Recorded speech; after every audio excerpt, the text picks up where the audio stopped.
Welcome back to Nature Labs and our live coverage of the 2025 Newfoundland and Labrador provincial election. Polls have now closed everywhere in Newfoundland and Labrador. A half an hour ago, they closed in Labrador, where the major issue this campaign is found. That's Churchill Falls. We talked a little bit about how the future of the agreement of selling power from Churchill Falls Dam to Hydro-Quebec not only has been the central issue of this election campaign in Newfoundland and Labrador, but why it's really kind of a canary in a coal mine or a metaphor for some of the bigger challenges we're seeing play out all across our country between provinces at this critical juncture in our nation's history.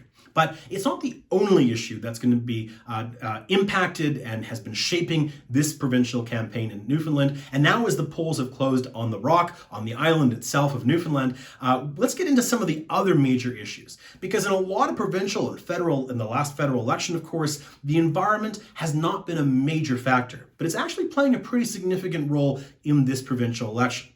And that's, of course, because Newfoundland and Labrador, like so many parts of our country, is resource-based. And it's resource-based in a couple of different ways than we traditionally think about resources. Now, of course, one is oil and gas, and that's offshore oil and gas.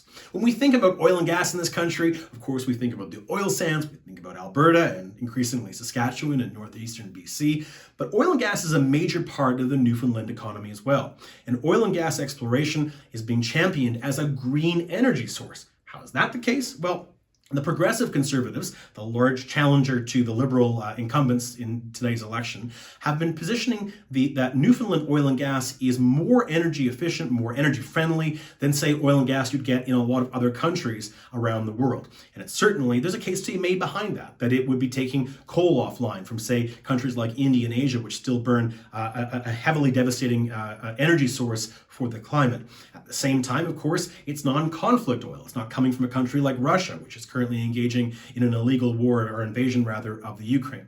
So there is a case to be made that Newfoundland Labrador oil and gas resources are green, at least compared to other sources of energy. The Liberals have positioned it that there's no such thing as green oil, that it's still oil, it's still impacting our climate. And they've championed diversifying the energy sources, including more hydroelectric options, more renewable energy options like wind and solar that can be exported as part of the provincial economy to help the province pursue that idea of an energy transition. Talked about this a bit in our Canadian Sovereignty Inquiry media piece. We're going to talk a lot more about it in the chapters to come, so stay tuned as you hear from a plethora of Canadian leaders on this subject. But what we're looking at tonight is how these two very different positions on oil and gas will come to fruition. And we're seeing a bit of a schism between the urban and rural ridings in the province of Newfoundland, on the Rock itself specifically, in terms of what that means. But that's not the only resource industry,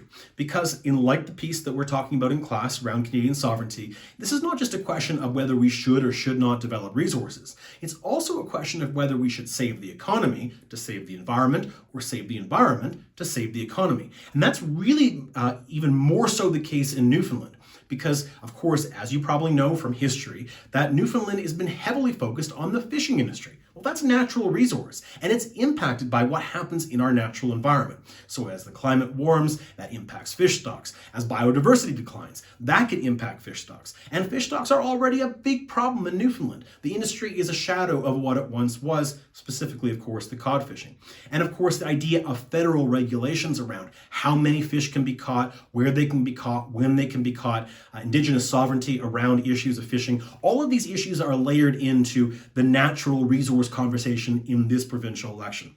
So we're looking at who has the authority to make these decisions, whose position is right on these issues, and of course, should we be doing more to protect that environment so we sustain what's left of those natural resources like fisheries at a time when the environment has been heavily impacted by humans? Or on the flip side, do we need to really prioritize the economy so we have the money to invest in things like, say, an energy transition or protecting biodiversity? So there's really two sides of a coin here, but it's different than that natural, we must develop or we must conserve our natural resources. It's far more about how do we best conserve our natural resources in Newfoundland? Do we focus on the economy first to help the environment, or the environment to help the economy?